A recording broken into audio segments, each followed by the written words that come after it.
नमस्कार, power of टकमा स्वागत छ। म सरोज सिंह थापा। पुष्पकमल दाहाल प्रचण्ड नेतृत्वको सरकार अगाडि बढिरहेको छ, तर सत्ता साझेदार दल भने फेरबदल भएको निश्चित भएको छ। यो सत्ता यात्राको 1.5 वर्षको समयावधि पुग्दा नपुग्दै एमालेको समर्थनमा प्रधानमन्त्री बनेका पुष्पकमल दाहाल प्रचण्डले पुनः सत्ता साझेदार दलको रूपमा नेकपा एमालेलाई रोजेका छन्। साथ दिएको छ राष्ट्रिय स्वतन्त्र पार्टी र अरू केही साना पार्टीहरू पनि त्यसमा जोडिएका छन्। मुख्यतया अहिले सत्ता गठबन्धन किन परिवर्तन भयो र यो सत्ता गठबन्धन फेरबदल हुँदाका परिदृश्य नेपाली समाजमा र राजनीतिमा कसरी देखिन्छन्, मूलतः यिनै विषयमा केन्द्रित रहेर आज हामी संवाद गर्नेछौँ राजनीतिक विश्लेषक डाक्टर रामचन्द्र लामिछानेसँग। उहाँले त्रिभुवन विश्वविद्यालयबाट नेपालमा शान्ति र विकासमा प्रशंसनीय खोजी दृष्टिकोणमा विद्यावारिधि गर्नुभएको छ। साथै राजनीति शास्त्रमा मास्टर्स गर्नुभएको छ र पोखरा महानगरपालिकाको शहरी आयोजनाको उपाध्यक्षमा काम गरिसकेको अनुभव पनि छ। मूलतः उहाँले विकास र राजनीतिलाई गहिरोसँग विश्लेषण र बुझ्न सक्नुहुन्छ। सर, स्वागत छ। हस्, धन्यवाद। सबैभन्दा पहिले प्रधानमन्त्री पुष्पकमल दाहालले सत्ता साझेदार दल नेपाली कांग्रेसलाई पाखा लगाएर एमालेसँगको सहयात्रालाई अगाडि बढाएका छन्। छोटकरीमा भन्दा यसलाई कसरी बुझ्ने? यो चाहिँ उहाँको जुन 1.5 वर्षको प्र्याक्टिस छ नि अहिलेको गठबन्धनसँग, त्यो प्र्याक्टिसमा चाहिँ उहाँले त्यसमा कम्फर्टेबल फिल गर्न नपाएको र विकल्प एकदमै राम्रो भएको हिसाबले त्यो निर्णय लिएको हुनुपर्छ। जस्तो त्यो भनेको के हो, अलि बुझ्ने गरी बताउनु। त्यो भनेको के हो भनेदेखि जब जुन एमालेको समर्थनमा उहाँ प्रधानमन्त्री हुनुभयो र एमालेको समर्थनमा प्रधानमन्त्री भइसकेको 1.5 महिनामा उहाँले जुन एकदमै अप्ठ्यारो सत्ता अगाडि बढाउनलाई एमालेसँग त्यतिखेर अप्ठ्यारो महसुस गरेर काङ्ग्रेससँग हात बढाउनु भएको थियो र त्यसमा उहाँले काङ्ग्रेसलाई निशर्त सहयोग गरेको थियो र काङ्ग्रेससँगको गठबन्धनमा उहाँ प्रधानमन्त्रीलाई निरन्तरता दिनुभयो होइन। त्यसमा राष्ट्रपतिको निर्वाचन बिचमा आयो, त्यो एमाले र काङ्ग्रेस माओवादीलाई चाहिँ मतभेदको रूपमा देखिने बिन्दु त्यो थियो। त्यसपछि 1.5 वर्षको कार्यक्रम, 1.5 वर्ष उहाँले सरकार सञ्चालन गर्दा के देखिन्छ भनेदेखि माओवादीहरूले चाहे अनुसार उहाँले नेतृत्व उहाँको भए पनि कार्यक्रमलाई नेतृत्व गर्न सक्नु भएन। राजनीतिक नेतृत्व उहाँको भयो, तर जुन जुन राजनीतिक एजेन्डाहरू थिए उहाँले लागू गर्छु सत्तामा गएँ भनेर भन्नुभएको थियो। त्यो कुरा चाहिँ काङ्ग्रेसको कारणले गर्न नसकेको कारण उहाँलाई अप्ठ्यारो महसुस भयो जस्तो लाग्छ। आफ्नो राजनीतिक उद्देश्य प्राप्ति गर्नको निम्ति सरकारको नेतृत्व गर्दै गर्दा पनि फरक विचार र पृष्ठभूमिको कांग्रेस सहयात्री हुँदा असम्भव भएर फेर्नु भएको हो, वा सत्ता गठबन्धनमा नेपाली कांग्रेसको इतर पक्षबाट पनि अब पुष्पकमल दाहालको विकल्प खोज्नुपर्छ भन्ने गुन्जायस हुने र नेपाली कांग्रेसमा हिन्दू राष्ट्रको पक्षमा हस्ताक्षर सङ्कलन हुने र 84 मा गठबन्धन गरिँदैन भन्ने जस्ता अभिव्यक्तिले उनलाई तर्साएको र थप प्रधानमन्त्री हुनको निम्ति उनले पदयात्रालाई लम्बाएका हुन्। यस्तो देखिन्छ। राजनीतिलाई कसरी बुझ्नुपर्छ भने सायद काङ्ग्रेस र जुन गठबन्धन छ उहाँहरूको जुन गिभ एन्ड टेकको जुन फर्मुला छ अथवा जुन शर्तहरू छन्, 2 वर्ष माओवादीले गर्ने, 1 वर्ष समाजवादीले गर्ने, त्यसपछि काङ्ग्रेसले गर्ने। त्यसकारण काङ्ग्रेस पार्टीभित्र उठ्ने आन्तरिक कुराहरूले चाहिँ यो गठबन्धनलाई चाहिँ मूलभूत रूपमा केही पनि असर गर्न नपर्ने हो। प्रचण्डको शर्तअनुसार उहाँ त अब 6 महिना 1 वर्ष मात्रै बाँकी थियो नि त। त्यसकारण काङ्ग्रेसबाट पाइरहेको समर्थन उहाँको पक्षमै थियो।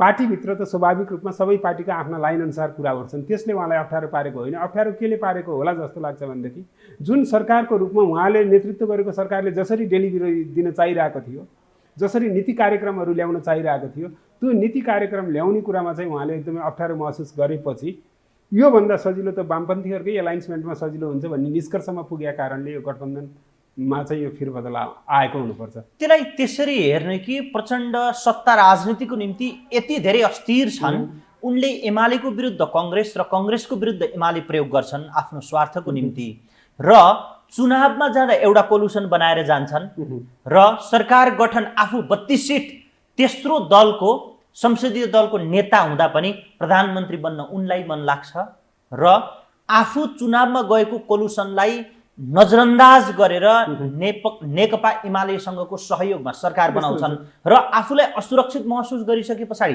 कङ्ग्रेससँग फर्किन्छन् र अहिले फेरि उनले आफूले असुरक्षित महसुस गरिसकेपछि पुनः एमालेसँगको सत्ता यात्रा सुरु गर्नुलाई उनी अस्थिर र चरम अवसरवादी नेता हुन् भन्ने कि नभन्ने त? यसलाई यसरी बुझ्नुपर्छ, 32 सिट ल्याउने मान्छेले आफूलाई प्रधानमन्त्रीको लागि औचित्य पुष्टि गर्न सक्छ भने त्यसलाई चाहिँ अवसरवादी भन्दा नि स्टेटमेन्टसिप भनेर बुझ्नुपर्छ। किनभने त्यो त नेपालको संविधान अनुसार जसले बहुमत पुर्याउन सक्ने ठुला पार्टिजहरूले त्यो भूमिका खेल्न सकेको भए प्रचण्डको त कुनै हिसाबले पनि रोल कलममा आउँदैन नि त। एमाले र काङ्ग्रेस मिल्यो भने पनि प्रचण्ड साइड लाग्ने सम्भावना छ। त्यसकारण यहाँनिर के बुझ्नुपर्छ भने प्रचण्डले आफ्नो औचित्य नेपाली राजनीतिमा जसरी पुष्टि गरिरहनु भएको छ त्यसले के देखाउँछ भने उहाँलाई दुवैतिरबाट स्वीकारोक्ति जस्तो भयो कि उहाँलाई अप्ठ्यारो पर्दा उहाँ एमालेतिर हात बढाउनुहुन्छ, त्यहाँ पनि स्वीकार गरिएको छ, काङ्ग्रेसतिर हात बढाउँदा पनि स्वीकार गरिएको छ र अरू साना दलहरूले पनि उहाँलाई स्वीकारिरहेका छन्। यो अहिलेको राजनीतिक परिदृश्यमा यस्तो व्यक्तित्वले के गर्छ त भन्दाखेरि जहाँनिर अप्ठ्यारो महसुस गर्यो त्यहाँबाट चाहिँ स्विफ्ट गर्छ र यो चाहिँ त्यही भएको हो। यसलाई चाहिँ अब भनौँ न म चाहिँ कसरी बुझ्छु भनेदेखि यो लिडरसिपको एउटा चातुर्यता हो भन्ने पनि बुझ्छु। तर नेपालमा संविधान जारी भइसकेपछि विकास, समृद्धि, सुशासन हुन्छ र दिगो सरकार, स्थायी सरकार भनेर नारा दिए पनि यसरी छिनछिनमा गठबन्धन अदल बदल भइरहँदा जनस्तरलाई पार्ने प्रभाव के हो र आम जनताले यसलाई कसरी मूल्याङ्कन गर्छ? यसरी नेपाल भनेको पार्टी सिस्टम भएको पोलिटिकल सिस्टम भएको देश हो र जनताले के बुझ्नु पर्यो भने किन पार्टिजहरू चाहिँ आफ्नो प्रतिबद्धता अनुसार एक ठाउँमा बस्न सकिरहेको छैनन्। जनताले अब पार्टीहरूलाई सोध्ने हो कि यो प्रश्न चाहिँ। त्यो भनेको के हो त, नेपाली काङ्ग्रेस घोषणापत्र अनुसार चलेको छ कि छैन, एमाले घोषणापत्र अनुसार चल्यो कि चलेन, माओवादीले लागू गर्छु भनेका कुराहरू लागू गर्न सक्यो कि सकेन, रासपा र अरू पार्टीहरू घोषणापत्र अनुसार चलेका छन् कि छैनन्। यदि पार्टीहरू घोषणापत्र अनुसार चलेका छैनन्, घोषणापत्र देखाएर चाहिँ चुनाव जित्ने अनि सत्तामा आएर मनलाग्ने गर्ने हो भनेदेखि चाहिँ यो त राजनीतिक अस्थिरता र तपाईँको राजनीतिक बेइमानीको श्रृङ्खला हो नि त। त्यसकारण यहाँनिर चाहिँ यो 1.5 वर्षमा प्रचण्ड सरकारलाई कसरी मूल्याङ्कन गर्नुपर्छ भनेदेखि प्रचण्डले जनतासँग गरेको प्रतिबद्धता अनुसार काम गर्नको लागि यो कोलेसन चेन्ज भएको हो कि प्रतिबद्धता अनुसार काम गर्दा गर्दै पनि कोलेसन चेन्ज भएको, मुख्य प्रश्न त्यो हो। यसरी हेर्दा के देखिन्छ भने जुन नेकपा माओवादीले जुन राजनीतिक एजेन्डाहरू उठाइरहेको छ, आर्थिक विकासका एजेन्डाहरू, समाजवाद उन्मुख समाजको निर्माण गर्ने भन्ने जुन उसको घोषित लक्ष्य हो र नेपालको संविधानमा त्यो छ, त्यो सबै काङ्ग्रेस एमाले सबैको पनि हो। गएको बजेट त्यो अनुसार आयो कि आएन भन्दा त्यो अनुसार आएन। त्यो अनुसार नआएपछि माओवादीले जे जनताको लागि गर्छु भनेको थियो त्यो कुरा गर्न सक्दैन। अहिलेको बजेटको नीति तथा प्राथमिकता समाजवाद उन्मुख छन् कि नव उदारीकरण छन् भन्यो भने चरम नव उदारीकरण छन्। आज सबले भनिन्छ देशमा चाहिँ युवा पलायन भइरहेको छन्, अरबौँको कृषि बाहिरबाट आयात भइरहेको छ भनेर भनिन्छ, तर सरकारले के गर्छ भने जलविद्युत हाम्रो एकदम फर्स्ट प्रायोरिटी हो भनेर, जलविद्युतको विकास हाम्रो पहिलो प्रायोरिटी हो भनेर चाहिँ नीति कार्यक्रममा ल्याइन्छ। भनेपछि यी सबै कुराको चाहिँ एन्सर माओवादीले जनतालाई दिनुपर्छ कि त नेतृत्व छोड्नु पर्यो। त्यसकारण नेतृत्व छोड्ने कि जनतालाई एन्सर दिने भन्दाखेरि चाहिँ राम्रो कोलिसन कहाँ हुनसक्छ त्यो अपर्च्युनिटी खोज्नु राम्रो कुरा हो। त्यसकारण अब कम्युनिस्टहरूको एउटा कित्ता हुनु र कम्युनिस्टहरू यदि समाजवाद उन्मुख समाज निर्माण गर्नेहरू एउटा कित्तामा जाने र नव उदारवादीहरू एउटा कित्तामा जानुपर्ने यो चाहिँ पोलिटिकल साइन्सको डिमान्ड नै हो। त्यसो भए अघिल्लो माघ 7कै अवस्थामा नेपाली सत्ता राजनीति फर्किँदै गर्दा उच्च स्तरीय आयोग बनाउनुपर्छ र त्यो प्रधानमन्त्री कसरी चल्ने भन्ने पनि त्यो आयोगको अध्यक्षले निर्देशित गर्छ भन्ने केपी ओलीको त्यो सोचले बिचकिएका प्रचण्डलाई अब पुनः केपी ओलीको सत्ता सहयात्राको साथले उनले अपेक्षा गरेको विकास र समृद्धि दिन सक्छन्? मूल प्रश्न त्यो हो। प्रश्न के हुन्छ भनेदेखि एक्सपिरियन्सियल लर्निङ भनिन्छ कि 1 वर्षमा अनुभव गरेका कुराहरूबाट के सिकियो त भन्दा एमालेले पनि धेरै कुरा सिक्यो। सत्तादेखि टाढा बस्दा र वामपन्थीसँग दुईटा वामपन्थीहरू बिच टक्राव हुँदाखेरि त्यसको पार्टी र समाजमा पर्ने प्रभावहरू के हुन् एमालेको नि एउटा सिकाइ होला, माओवादीको नि एउटा सिकाइ होला। त्यसपछि आफूसँग राजनीतिक धारै नमिल्ने, राजनीतिक विचार नै नमिल्नेसँग कोअलिसन गर्दा के हुँदो रहेछ भनेर काङ्ग्रेसको नि एउटा सिकाइ छ। सम्भवतः काङ्ग्रेसले त नीति तथा कार्यक्रमको हिसाबले यो गठबन्धन परिवर्तन हुँदा काङ्ग्रेसले केही पनि लुज गरेका छैन। केही मान्छेहरूले मन्त्री मात्रै गरे हुन्, तर उसको भ्यालु सिस्टम त उसँग झन् बरकरार रहिरहेको छ नि। त्यसकारण जुन माओवादी र काङ्ग्रेसको एलाइनमेन्ट भनेको यो गठबन्धन भत्किँदा नेपाली काङ्ग्रेसलाई क्षति पुगेको छैन, केही पनि क्षति पुग्दैन। केही मान्छेहरूको पद जान्छ, केही मान्छेहरूले खाइपाइ आएको कुरा बाहेक नेपाली काङ्ग्रेसको जुन मूलभूत राजनीतिक मन्त्र हो त्यो झन् बुलन्द भएर जान्छ। त्यसो भए त्यो अहिले झन् मजबुत नेपाली हुन्छ। जुन कुरा राजनीतिमा अस्ति महासमितिमा पनि उठेको थियो त्यो कुरा। नेपाली सत्ता राजनीतिमा अहिले देखिएको यो ध्रुवीकरणले हजुर। अब पार्ने प्रभाव के हो? यसलाई कसरी हेरिन्छ राजनीतिक वृत्तबाट निहाल्दा? अब नेपाल जुन एउटा भनौँ न राजनीतिक पछि विकास र आर्थिक विकासको सङ्क्रमणकालीन अवस्थामा थियो। कुनै पनि देश विकास हुनको लागि त्यो देशको मूलभूत आर्थिक नीति के हो भन्ने कुरा हुन्छ र नेपालमा त्यो चाहिँ एकदम जिगज्याग थियो के। त्यो चाहिँ कम्युनिस्टहरूले पनि हाम्रो राजनीतिक मोडल यो के अरे आर्थिक विकासको मोडल यो भनेर दिन नसकेको अवस्था, काङ्ग्रेसले पनि ठ्याक्कै त्यो दिन नसकेको। काङ्ग्रेस उत्पत्तिको हिसाबले स्थापनाको हिसाबले आफूलाई प्रजातान्त्रिक समाजवाद भन्छ, तर काङ्ग्रेस एकदमै नव उदारवादी शक्ति हो। भनेको सबै कुरा बजारले नियन्त्रण गर्छ भन्ने मान्यताबाट काङ्ग्रेस आइरहेको छ। जतिपटक काङ्ग्रेसको नेतृत्वमा बजेट आउँछ ऊ चाहिँ नव उदारवादी खेमाको, आफूलाई एकदमै हामी नव उदारवादी हौँ, आधुनिकीकरणमा चाहिँ नव उदारवादको ठुलो भूमिका छ, नव उदारवादको माध्यमबाट पुँजीको विकास गर्न सकिन्छ भन्ने शक्ति काङ्ग्रेस हो। कम्युनिस्टहरूमा चाहिँ द्वैतता छ। कम्युनिस्टहरू आफूलाई समाजवादी र जनवादी भने पनि कम्युनिस्टहरूका कार्यक्रम पनि उही काङ्ग्रेसकै फर्मेटमा आइरहेका छन्। त्यसकारण काङ्ग्रेस सत्तामा आउँदा पनि कम्युनिस्ट सत्तामा आउँदा पनि जनताले आधारभूत रूपमा चाहिँ खासै फरक महसुस गरिरहेको छैनन्। त्यो भनेको के हो भने पार्टीहरूको आर्थिक कार्यक्रम नहुनु हो। व्यवहार भन्नलाई कम्युनिस्टहरूले हामी समाजवादी हौँ भन्छन्, तर उनीहरूको नीति कार्यक्रम पनि नव उदारवादले नै डोमिनेट गरिरहेको स्थितिमा अहिलेको कम्युनिस्टहरूको सिकाइ के हो भने हामी हाम्रै बाटोमा हिँड्नुपर्छ भन्ने हो जस्तो लाग्छ। त्यसो भए अहिलेको पछिल्लो तथ्याङ्क हेऱ्यौँ भने दैनिक 2500 युवा विदेशिएको अवस्था छ। उद्योग कल कारखाना र बेरोजगारीको अवस्था छ तपाईँलाई कस्तो छ थाहा छँदैछ। र एमनेस्टी इन्टरनेसनलको रिपोर्टले भन्छ नेपाल प्रजातन्त्र भएका मुलुकभन्दा करप्सनको लिस्टमा माथि छ र यहाँ पोलिटिकल करप्सन 60%ले छ भनेर भन्दै गर्दा अब यो कोलुसन परिवर्तन भएर नयाँ कोलुसन बन्दै गर्दा देशले के पाउँछ, समाजले के पाउँछ, जनताले के पाउँछन् र नेपाली राजनीतिले के पाउँछ? यो महत्त्वपूर्ण प्रश्न हो र यो एकदम क्रक्स हो। यो नेपाली राजनीतिको मुख्य मुद्दा र सवाल नै यही हो। यो कोलिसन हुँदा के हुन्छ त? यसको म्याक्सिमम पोजिटिभ हेरमै त के हुनसक्छ त? यसले एकदमै सकारात्मक एकदमै राम्रो भयो। तपाईँले मैले चाहे जस्तै अथवा भने जस्तै सत्तारूढ दलहरूले अथवा कोलिसन पार्टनरहरूले भने जस्तै भयो भने के हुन्छ त भन्दाखेरि नेपालमा चाहिँ समावेशी सामाजिक न्यायमा आधारित समाज स्थापनाको एउटा सशक्त एजेन्डा इस्टाब्लिस हुन्छ र त्यो जनस्तरसम्म पुग्छ। यसको सकारात्मक पक्ष त्यो हो। यदि त्यस्तो भएन भने के हुन्छ त? जनताको राजनीतिप्रतिबाट आस्था उठ्छ र यो व्यवस्था सकिन्छ।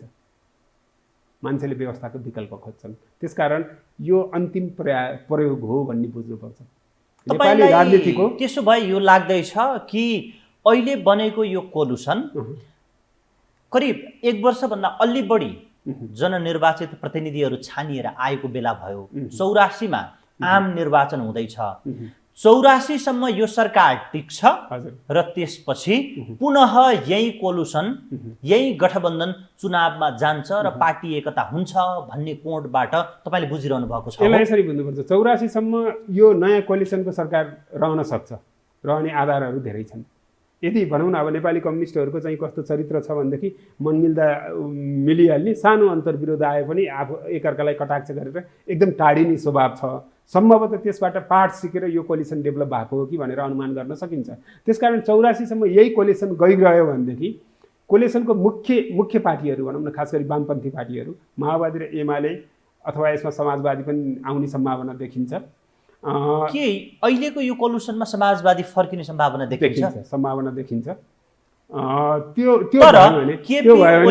माधव कुमार नेपालको त व्यक्तिगत रिसिभी र व्यक्तिगत इगो जस्तो नै देखिन्छ। राजनीतिमा के हुन्छ त्यो सधैँ स्थिर रहँदैन, सधैँ कायम रहँदैन। त्यो एकदमै राजनीति यति गतिशील हुन्छ कि हिजोका सम्बन्धहरू भोलिसम्म रहँदैनन्। त्यो सम्बन्धहरू प्रत्येक पटक परिभाषित भइरहन्छन्। यदि यही कोलुसनमा समाजवादी सहभागी हुने हो भने समाजवादी र नेकपा एमालेको एकता नहुनुपर्ने कारण के छ? हुनसक्ने वातावरण बन्छ, हुनसक्ने वातावरण निर्माण हुन्छ। किनभने यसको लागि इन्फर्मल उठबस कमन प्लेटफर्म चाहिन्छ र यो कोलिसन चाहिँ समाजवादी एमाले माओवादीको लागि कमन प्लेटफर्मको रूपमा डेभलप हुन सक्छ। एकतासम्म पुग्न सक्छ भन्ने हो? पुग्न सक्छ। त्यसको एकताको प्रारूप के हुन्छ भने सुरुमा चाहिँ तपाईँको मोर्चा हुन्छ। मोर्चा भनेको कोलिसन भयो, गठबन्धन भयो। अनि त्यसमा माजिँदै गइसकेपछि तिक्तताहरू कम हुँदै जान्छन् र अनि बल्ल गठबन्धन अथवा एकता हुन्छ। अर्को छुटेको सत्ता सहयात्रीलाई एकचोटि मूल्याङ्कन गर्न थालौँ। जस्तो नेपाली कङ्ग्रेसले एउटा केपी ओलीको भाषालाई प्रयोग गर्ने हो भने ढोक्सो थापेर राष्ट्रपतिको निर्वाचनबाट सत्ता फर्काएको हो। प्रधानमन्त्री पुष्पकमल दाहाललाई सबैले विश्वासको मत दिएका थिए।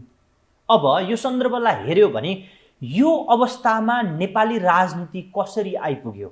प्रचण्ड कङ्ग्रेसबाट टाढा हुने र ओलीसँग मिल्ने बिन्दु चाहिँ कसरी बन्यो? यस्तो भयो कि आधारभूत रूपमा मूलभूत कम्युनिस्टहरूको चरित्र के हो भनेदेखि समाज बदल्ने कम्युनिस्टहरूको मुख्य नारा हो। त्यहाँ टक्राव, व्यक्तित्व टक्राव परेको भनेको प्रचण्ड र केपी ओलीको हो, एमाले र माओवादीको होइन। यो कुरा चाहिँ सबैले भनौँ न बुझेकै कुरा हो र यो हुँदै हो। र प्रचण्ड र ओलीको व्यक्तित्व टक्रावमा यो बितेको 1.5 वर्ष 2 वर्षमा चाहिँ धेरै सिकाइहरू भएको छन् र त्यो सिकाइको निष्कर्ष के हो भने हामी एक्लै हुँदाखेरि केही पनि होइन रहेछौँ, हामी सबै दुवै मिल्दाखेरि चाहिँ एउटा परिवर्तनकारी शक्ति रहेछौँ भन्ने दुईटै नेताको रियलाइजेसन हो। त्यसो भए तपाईँले यो मिल्न सक्छ भनेर भन्दै हुनुहुन्छ। यी दुईटाको आफ्नो डिफरेन्ट पर्सनालिटी छ, पोलिटिकल छ। अब यो परिदृश्यलाई हेर्दा यो कोलुसनमा यी दुईटा नेताहरूको मिलन कसरी हुन्छ, सत्ता यात्रा कसरी हुन्छ र आलो पालोमा जान्छ वा कसरी अगाडि बढ्ने तपाईँले? मेरो विचारमा सबै मोडालिटी बाहिर आइसकेका छैन। आलो पालोमा गिभ एन्ड टेकमा चाहिँ सम्झौता भएको हुनुपर्छ, आलो पालो हुनुपर्छ। किनभने प्रचण्डसँग त उहाँले देउवासँग नि आलो पालो गर्नुभएको थियो होइन। अब सम्भवतः त्यो भनौँ न पहिला 5 वर्षको एउटा टाइम फ्रेमलाई राखेर आलो पालो गरिएको थियो होला। अब बाँकी रहेको 3.5 वर्षलाई राखेर आलो पालो भएको हुनुपर्छ। अब नेपाली कङ्ग्रेसलाई अहिलेको यो कोलुसनबाट बाहिरिँदै गर्दा घाटा छैन भनेर तपाईँले भनिरहनु सैद्धान्तिक रूपमा तर पार्टीले मन्त्रीहरूले राजीनामा नदिने घोषणा गरिसकेका छन्। अब यो सन्दर्भलाई हेर्ने हो भने जो शेरबहादुर देउवा अब प्रधानमन्त्री बन्नको निम्ति प्रतीक्षा गरेर बसिरहेका व्यक्ति हुन्। उनी सैद्धान्तिक राजनीतिमा कमजोर देखिए पनि व्यवहारिक र सत्ता राजनीतिको अङ्कगणित माइक्रो म्यानेजमेन्टमा माहिर शेरबहादुर देउवा अब यो 3.5 वर्ष अथवा भन्ने हो भने उनी पोलिटिकल रिटायरमेन्ट फेजमा भएका शेरबहादुर देउवा सत्ता बिना, प्रधानमन्त्री बिना उनले आफूलाई राजनीतिक रूपमा राख्न सक्लान् त? त्यो प्रयास त हुन्छ नै नि। सम्भवतः यही भनौँ न, नेपाली काङ्ग्रेसले एउटा कालखण्डमा गएर एमालेलाई नै प्रधानमन्त्री अफर गर्न सक्छ एउटा कालखण्डमा। नेपाली काङ्ग्रेस पनि त्यत्तिकै बस्दैन। यो गठबन्धन चाहिँ लाई धाराशाही बनाएर आफू सहितको गठबन्धन बनाउन त उसले प्रयास गर्छ। त्यो राजनीतिको त एकदम सामान्य सूत्र हो, सामान्य भनौँ न नियम नै हो। त्यसरी नै राजनीति अगाडि बढ्छ। त्यसभन्दा पनि महत्त्वपूर्ण के हो त भन्दाखेरि 84 अथवा नेपाली काङ्ग्रेसले जुन हिसाबले सैद्धान्तिक विषयहरू अस्ति महासमिति बैठकबाट उठान गरिरहेको छ, आफ्नो सिद्धान्तलाई निखार्नको लागि र सङ्गठनलाई मजबुत गर्नको लागि उसलाई यो समय महत्त्वपूर्ण समय हुन्छ। त्यसकारण नेपाली काङ्ग्रेसलाई चाहिँ नेपाली काङ्ग्रेसको नीति कार्यक्रमहरू पनि प्रचण्ड नेतृत्व सरकारले हुबहु लागू गर्न नसकेको अवस्था, त्यस्तो अवस्थामा चाहिँ जनतालाई हामीलाई पूर्ण बहुमत दिनुहोस्, हामी चाहिँ हाम्रो नीति कार्यक्रम लागू गरेर देश परिवर्तन गर्छौँ भन्ने एजेन्डा काङ्ग्रेसले उठाउन सक्छ र त्यसको तयारीमा लाग्न सक्छ। अहिलेको यो कोलुसन भत्काउनको निम्ति र भत्कियोस् भन्ने शुभेच्छा राखेको संस्थापन इतर नेपाली कङ्ग्रेसको गगन शेखर समूह हर्षित जस्तो देखिन्थ्यो, ढलोस् भन्ने इच्छा राखेको जस्तो देखिन्थ्यो र उसले 84मा हामी कोलुसन गर्दैनौँ, एकल रूपमा जान्छौँ भन्ने जो मुद्दालाई प्रखर रूपमा उठाइरहेको थियो, अब अहिलेको यो कोलुसन भत्किसकेपछि नेपाली कङ्ग्रेसको इन्टरनल पोलिटिक्स कसरी डेभलप हुने तपाईँ सम्भावना देख्नुहुन्छ? मेरो विचारमा नेपाली काङ्ग्रेसले अब सैद्धान्तिक रूपमा आफूलाई तिखार्छ र नेपाली काङ्ग्रेसले के कुरा पुष्टि गर्नुपर्ने छ भने पटक पटक सत्ता पाउँदाखेरि पनि जनताले कुनै पनि तपाईँको महसुस गर्ने हिसाबले उसले नीति कार्यक्रम ल्याउन सकेको छैन आजसम्म।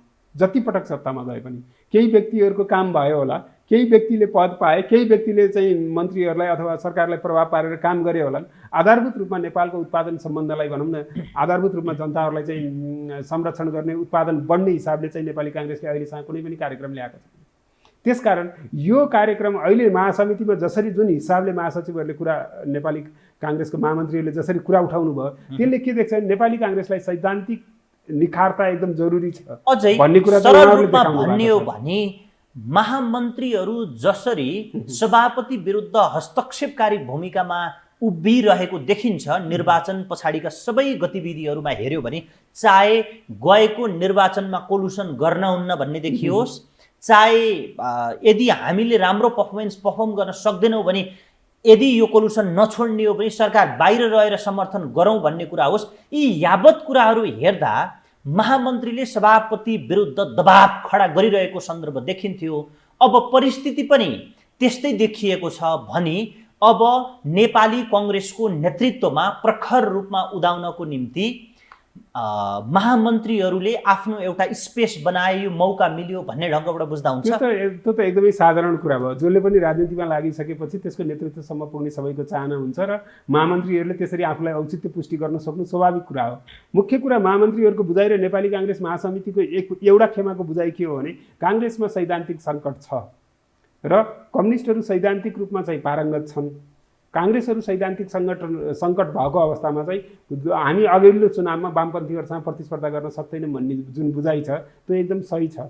त्यसकारण नेपाली काङ्ग्रेसको सिद्धान्तलाई कसरी व्यवहारमा प्रयोग गर्ने र सिद्धान्तमा निखारता चाहियो। काङ्ग्रेस आधारभूत रूपमा भन्न चाहिँ समाजवादी हुँ भन्छ, तर त्यसका प्रवक्ताहरू चाहिँ नव उदारवादको वकालत गर्छन्। सत्तामा गयो भने बजार अर्थतन्त्रलाई चाहिँ मेन स्ट्रिमिङ गर्छन्। तपाईँले अघि भन्नुभयो नि अहिले लाखौँ युवाहरू बाहिर गइरहेको छन्।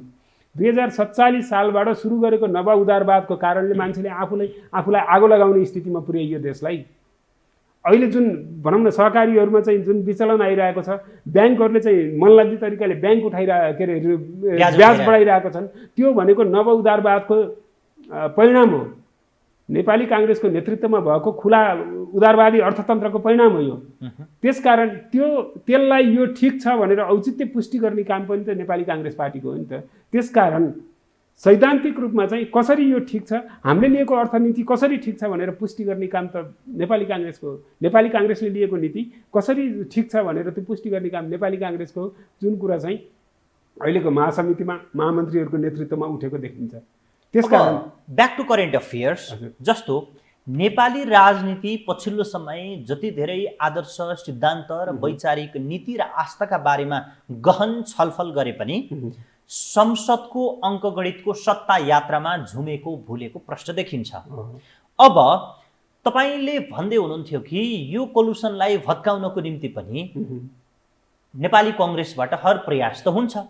पक्कै नेकपा एमाले पनि खुल्ला रूपमा भनिरहेको थियो जसले मान्छ र जहाँबाट मान्छन् हामी त्यहीबाट यो सत्ता यात्रा भत्काउँछौँ भनेर खुल्ला रूपमा भनिरहेको थियो। अब त्यसो भए यो प्रधानमन्त्री पुष्पकमल दाहाललाई टिआरसी विधेयक बडा अप्ठ्यारो भइरहेको थियो। हिजोको दिनमा राष्ट्रपति निर्वाचनले फर्काएको सत्ता यात्रा अब टिआरसी विधेयक पार लाइसके पछाडि पुनः प्रचण्डले केपी शर्मा ओलीलाई अर्थात् एमालेलाई थाङ्नामा सुताउन थालेका त होइन? त्यो सम्भावना देखिँदैन।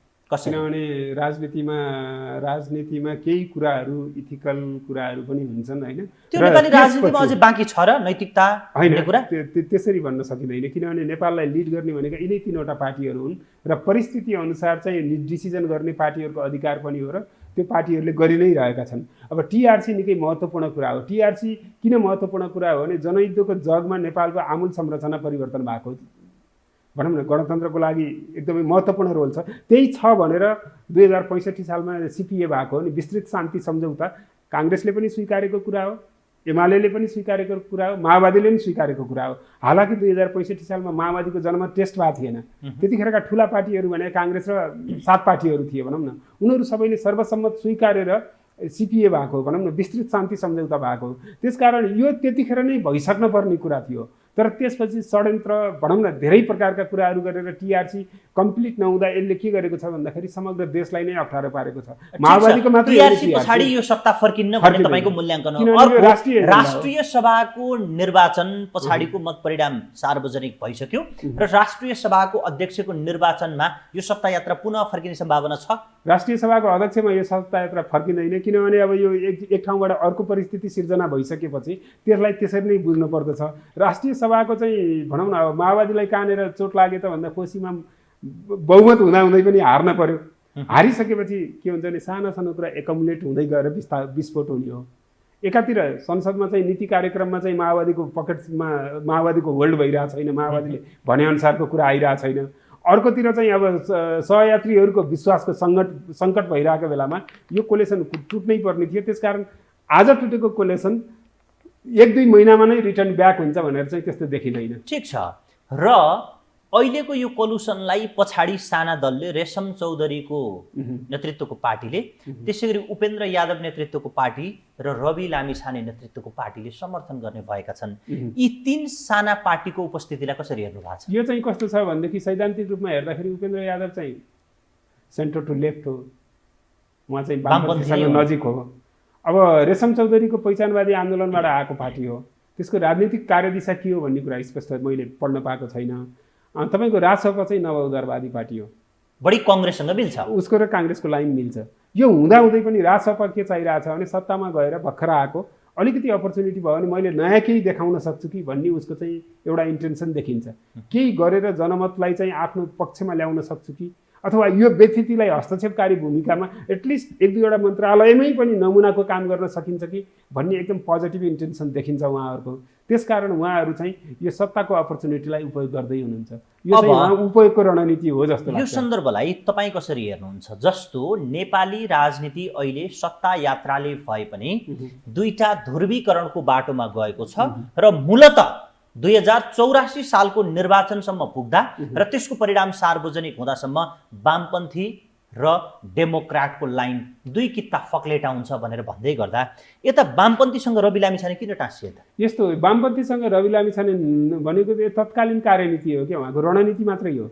वामपन्थीहरूलाई उपयोग गरेर आफ्नो पर्फर्मेन्स देखाउने रणनीति हो। उहाँ वामपन्थीसँग सैद्धान्तिक रूपमा एकाकार भएर होइन, वामपन्थीसँग मिल्दा दुईटा मन्त्रालय पनि पाइन्छ भनेदेखि उहाँ के चाहनुहुन्छ भने 25वटा मन्त्रालय मध्ये राजसपाले चलाएको मन्त्रालय जस्तै हुनुपर्छ है भन्ने इम्प्रेसन बनाउन खोजिरहनु भएको हो जस्तो लाग्छ। रवि लामिछाने गृह मन्त्री नपाएपछि उनी सरकारमा सहभागी नहुने र उपसभापति डिपी अर्यालको नेतृत्वमा सरकारमा पठाउने जो निर्णय गरेको छ पार्टीले, यसलाई कसरी हेर्नुहुन्छ? यो चाहिँ सम्भवतः भनौँ न एकचोटि प्रधानमन्त्री र गृहमन्त्री भइसकेको मान्छे म पद पायो भने जुनसुकै मन्त्रालयमा पनि जान्छु, जान हुँदैन भनेर जुन स्ट्यान्ड लिनुभएको छ त्यसले नेपाली राजनीतिलाई अलिकति भने नि एउटा पोजिटिभ म्यासेज दिएको हो कि जस्तो लाग्छ।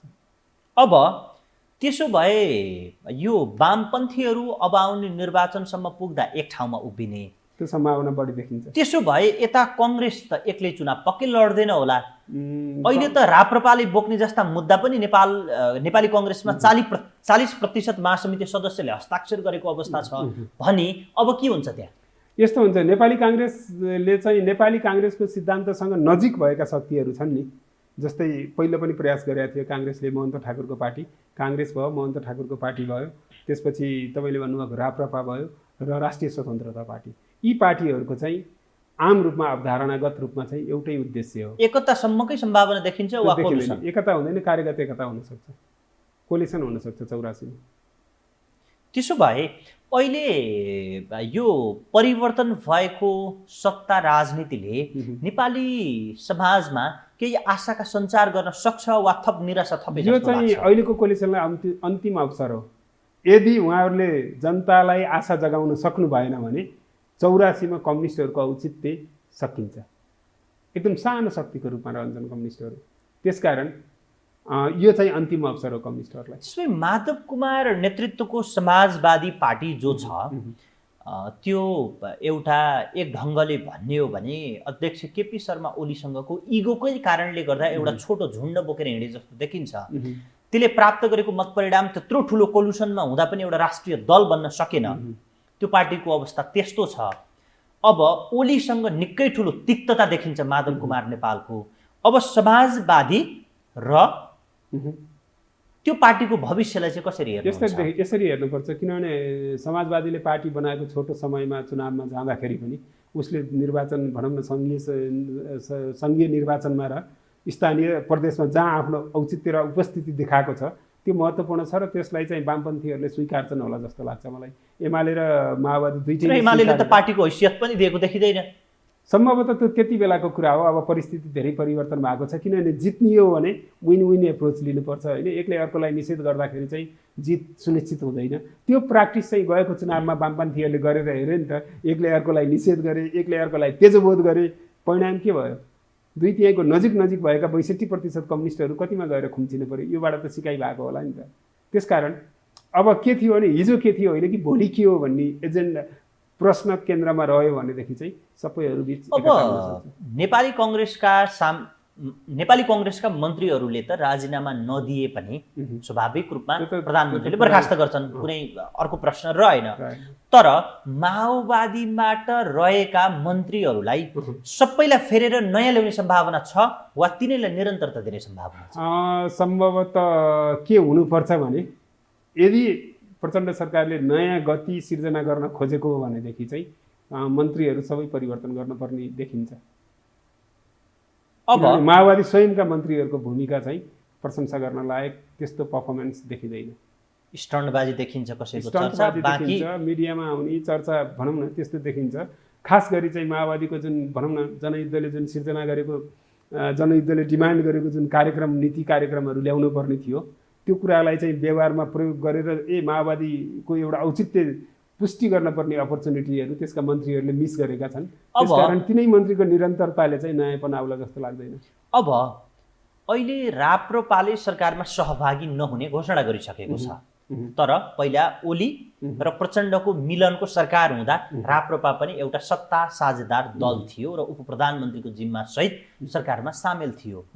तर राप्रपाले अहिले चैत समथिङ कति गतेबाट एउटा ठुलो आन्दोलनको घोषणा गरेको छ र भारतमा पनि पुनः मोदीको तेस्रो पटक उदयका प्रेडिक्सनहरू गरिरहेको अवस्था छ र यतातर्फ नेपाली कङ्ग्रेसका सभापतिले त्यो पार्टीभित्र त्यो जनमत कन्जर्भेटिभ मत भए पनि ठुलो सङ्ख्यामा थिएन र अहिले पहिलो पटक पार्टी सभापतिले निर्वाचन प्रणाली, समानुपातिक समावेशिता र धर्मनिरपेक्षताको बारेमा बहस र पुनर्विचार गर्न सकिन्छ भन्ने अभिव्यक्ति यता दिइरहेको अवस्था, राप्रपाले त्यो मुद्दालाई उठाइरहेको अवस्था र भारतमा पुनः कन्जर्भेटिभको तेस्रो पटक उदय भइरहेको परिदृश्यलाई हेर्दा अब नेपाली कङ्ग्रेस यिनै वामपन्थीहरूसँगको सत्ता लुछाचुँडीमा कहाँबाट पुनः सत्ता फर्काउने भन्ने खेलमा लाग्ला कि फरक ढङ्गको जनमतलाई क्यास गर्न लाग्ला? कुरा के हुन्छ भनेदेखि समाजमा कन्जर्भेटिभ शक्ति जहिले पनि त्यो कुनै रूपमा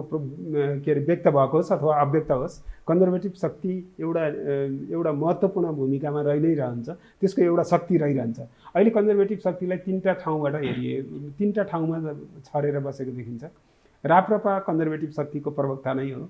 नेपाली काङ्ग्रेसमा पनि केही व्यक्तिहरू कन्जर्भेटिभ सोचका छन्, जुन यहाँले भन्नुभयो। कम्युनिस्टभित्र पनि कन्जर्भेटिभ सोचका व्यक्तिहरू छन्।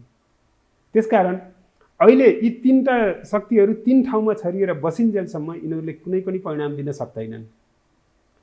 यदि भोलि एउटा परिस्थिति सिर्जना भयो, हामी कन्जर्भेटिभहरूको चाहिँ एउटा अलग्गै मोर्चा अथवा हामी एक ठाउँमा हुनुपर्छ भन्यो भने त्यो एउटा शक्तिको रूपमा इस्टाब्लिस्ड हुन्छ।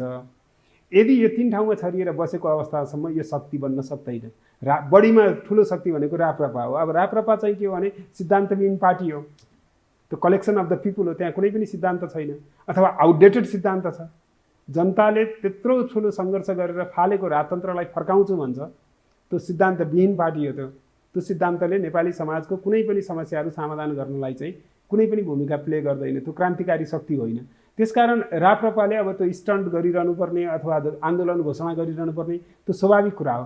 राप्रपाका जस्तै एजेन्डा बोक्ने मान्छेहरू राप्रपामा भन्दा बढी अरू पार्टीहरूमा छन्, हिन्दू राज्यको कुरा उठाउने मान्छेहरू। त्यसकारण स्वाभाविक रूपमा नेपाली कङ्ग्रेसले त्यो देखियो होइन। त्यसकारण राप्रपाको आन्दोलनले अथवा यसरी यो छरिएर रहेको शक्तिले अब अहिले जनस्तरबाट प्रश्न उठिरहेका, चाहे सङ्घीयताको प्रश्न होस्, चाहे धर्मनिरपेक्षताको प्रश्न होस्, चाहे समानुपातिक समावेशिताको प्रश्न होस्, यी पार्टीलाई आफ्ना मुद्दा बनाएर जनतासँग जाने बाटो के नेपाली कङ्ग्रेसले खोज्ला? यस्तो छ, हेर्नुहोस्, यो समानुपातिक समावेशी भनेको चाहिँ चिन्तनहरू वर्गीय हुन्छन् होइन। एउटा नेपालको चाहिँ सम्भ्रान्त वर्ग के चाहन्छ भने समावेशी समानुपातिक उसको लागि आवश्यक थिएन, हिजो पनि थिएन, किनभने उनीहरू कुनै पनि अवसरबाट वञ्चित थिएनन्। त्यसकारण ती वर्गीय एकदम सम्भ्रान्तहरूको पार्टीले के गरिदिए त भन्दाखेरि समानुपातिक समावेशीमा गरिबको लागि अथवा बहिष्कृत वर्गको लागि राखिएका कोटाहरू समृद्धहरूलाई चाहिँ प्रयोग गरे। समावेशी प्रणाली त त्यो सम्भ्रान्त वर्ग मात्र होइन, समाजको तल्लो तह वर्ग जलाई माथि ल्याउनको निम्ति भनेर परिकल्पना गरिएको कुनै पनि असन्तुष्ट भइरहेको अवस्था त छ नि। किन छ भन्दाखेरि सम्भ्रान्त पार्टीहरूले के गरे त भन्दाखेरि ती कुराहरू चाहिँ अभिजात्य वर्गका मान्छेहरूलाई दिए के। उदाहरणको लागि को आछन् समावेशी समानुपातिक कोटामा हेर्नुहोस् त, त्यो तिनकै लागि बनाइएको हो त होइन नि। त्यसकारण त्यो समावेशी समानुपातिक त्यसरी मिसयुज भएको भएर प्रश्न उठेको हो। यदि त्यसमा चाहिँ जसको लागि भनेर ल्याइएको तिनै वर्गहरूको प्रतिनिधित्व सुनिश्चित गर्ने हो भने त यो समाजको रूपान्तरणको लागि महत्त्वपूर्ण विधि हो नि त। त्यसकारण अब यहाँले भन्नुभयो जस्तो के हुन पर्यो त भन्दाखेरि नेपालको संविधान लागू भएको 10 वर्ष भयो। यो संविधानको राम्रा पक्ष र नराम्रा पक्ष के छन्, समावेशी कुरालाई चाहिँ जसलाई भनिएको तिनैलाई सुनिश्चित गर्नको लागि कस्ता प्रावधान गर्नुपर्छ भनेर संविधानको चाहिँ एउटा 10 वर्षको भनौँ न मूल्याङ्कन गरेर संविधान संशोधन गर्ने बेला भयो क्या यो। हिजो गुड इन्टेन्सनले लेखिएका कुराहरू पनि सत्तामा पुगेका शासक वर्गहरूले चाहिँ ब्याड इन्टेन्सनले प्रयोग गरे। तपाईँको झापाबाट चुनाव हराइदिएछ, फेरि राष्ट्रिय सभामा आउनुपर्ने, बर्दियाबाट चुनाव हराइदिएछ, राष्ट्रिय सभामा गोर्खाबाटै चुनाव हराइदिएछ, राष्ट्रिय सभामा आएर गृह मन्त्रालयको जिम्मेवारी लिने। त्यसकारण त फेल भएको मान्छेलाई बोटफस्ट बनाइदिए भइगयो नि, होइन र? त्यसकारण यो यस्तो हुँदा पनि नेपाली समाजले ठुलो हेरिरहेछ, अब हेर्दैन भनेर समाजले पनि प्रश्न उठाइरहेको छ। ठिक छ, अब आजकै प्रश्नमा जाउँ। प्रचण्ड नेतृत्वको सरकार छ तर सत्ता साझेदार फेरिएको अवस्थामा अब प्रचण्ड नेतृत्वको समाजले समाजमा विद्यमान खडा भएका निराशालाई चिर्न कति सफल होला? मेरो विचारमा फेरि म दोहोऱ्याउँछु, अघि पनि भने प्रचण्ड सरकारलाई यो अन्तिम अवसर हो। यदि जनताका मुद्दाहरूलाई छोडेर सीमित आसेपासे र केही व्यापारी अथवा भनौँ न आफ्नो लाभ भनौँ न केही वर्ग सानो साँगुरो घेराभित्र मात्रै यो सरकार केन्द्रित भयो भने वामपन्थीहरूको भविष्यमाथि नै क्वेसन उठ्छ र वास्तवमा वामपन्थीहरू असान्दर्भिक छन् भन्ने औचित्य पुष्टि हुन्छ। यो चाहिँ काङ्ग्रेससँगको कोलेसन होइन, वामपन्थीहरू मेजर छन् यसमा। त्यसकारण वामपन्थीहरूले के चाहन्छन् त शक्ति हुँदा हातमा पायो भने, सत्ता पायो भने वामपन्थीहरूले के गर्छन् भन्ने कुरा चाहिँ आजबाट बन्ने प्रचण्ड सरकारले गरेर देखाउनुपर्छ। त्यसकारण जनतालाई आशा जगाउनुको कुनै विकल्प छ उहाँहरूको राजनीतिक भविष्यको लागि जस्तो लाग्दैन। त्यो नै वान एन्ड अल्टिमेट कुरा उहाँहरूले गर्नुपर्ने कुराहरू। लाखौँ विद्यार्थीहरू बाहिर गइरहेका छन्। नेपालको एकाडेमिक इन्स्टिट्युसनहरूलाई सबैभन्दा उत्कृष्ट बनाउन के गर्न सकिन्छ, कुनै कसर बाँकी नराखी गर्नुपर्ने कुरा हो। मान्छेहरूले चाहिँ निजी क्षेत्रको महँगो उपचारबाट प्रताडित भइरहेका छन्। सरकारी अस्पतालहरूलाई कतिसम्म राम्रो गर्न सकिन्छ, कम्युनिस्टहरू सत्तामा आउँदा के गर्न सक्छन् भनेर नमुना देखाउने बेला हो। यहाँबाट चुक्नु भयो भने त के गर्न सकिन्छ र उही राम भन्नु भए के गर्न सकिन्छ? कार्यक्रममा सहभागी भइदिनु भयो, महत्त्वपूर्ण विचार राखिदिनु भयो, म धन्यवाद व्यक्त गर्छु। यो अवसरको लागि धन्यवाद। दर्शकबिन, पावर अफ टकको समय सकिएको छ। हेर्दै गर्नुहोला यो हो टेलिभिजन। नमस्ते।